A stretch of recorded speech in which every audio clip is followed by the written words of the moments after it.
Udahlah. Ya, disalam.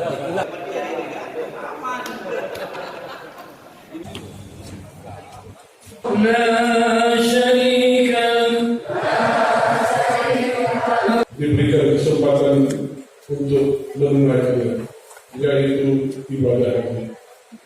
Saling tolong menolong sesama jamaah haji, khususnya jamaah haji Aceh.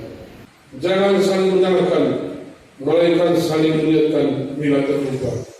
Dengan mengucapkan Bismillahirrahmanirrahim, jamaah calon haji kloter 03 yang berkasih Aceh, kita lepas keberangkatannya menuju tanah suci Makkah Al-Mukarramah. Selamat jalan dan selamat beribadah.